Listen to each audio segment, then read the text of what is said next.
allé aux rencontres de la photographie d'Arles en 1981 pour la première fois et j'y suis allé chaque année depuis. Et en 85, Lucien Clerc est venu me chercher en me demandant si je voulais prendre sa succession pour diriger le festival. Un choc et en même temps une joie extraordinaire. J'avais l'impression d'être totalement illégitime.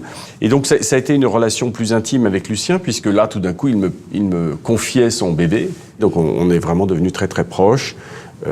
Voilà, jusqu'au stade où il m'a fait la gentillesse de me demander d'être le commissaire de son exposition au Grand Palais. Et puis, Lucien est décédé entre-temps.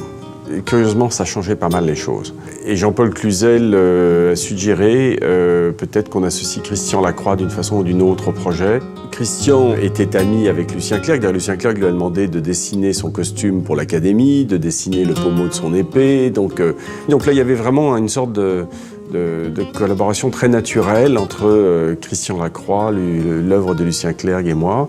Et je pense qu'on a produit quelque chose qui n'avait jamais été produit sur Lucien Clerc parce qu'on a redécouvert avec une certaine fraîcheur, sans doute, l'énergie de Lucien Clerc au début, cette sorte de fulgurance incroyable qui a sans doute séduit Picasso et Cocteau et puis beaucoup d'autres à leur suite. Donc on a eu envie de traduire cette fraîcheur, cette énergie dans l'exposition. C'est la raison pour laquelle on a pris comme axe les premiers albums, parce que en 7 albums de contact, en fait, c'est des scrapbooks sur lesquels il collait ses planches contact, on comprend la fulgurance. On comprend que très vite, il a eu l'intuition de tous les sujets clés qui vont faire le succès de sa carrière. Et on a découvert l'ampleur de son travail sur les gitans.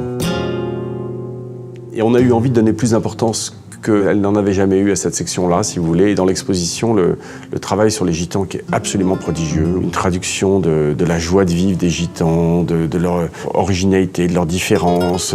Les gitans vivaient à Arles, ils étaient là, et Lucien est allé à leur rencontre. Alors, il y a plusieurs parties dans l'exposition. On rentre par un vestibule qui décrit Arles après-guerre, à la fois le Arles bombardé, et puis le Arles d'une renaissance assez joyeuse autour de la corrida.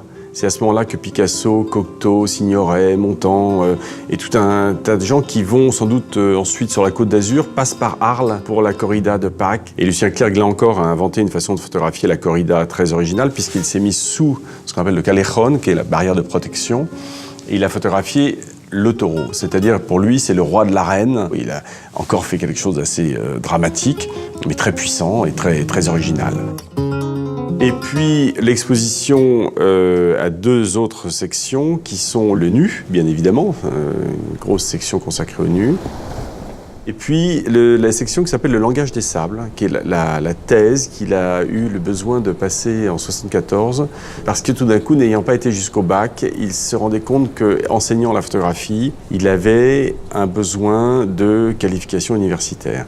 Et donc il a décidé de soutenir une thèse devant Roland Barthes, sans texte, uniquement avec des photographies, qui s'est appelée le langage des sables, et il a été reçu pour cette thèse.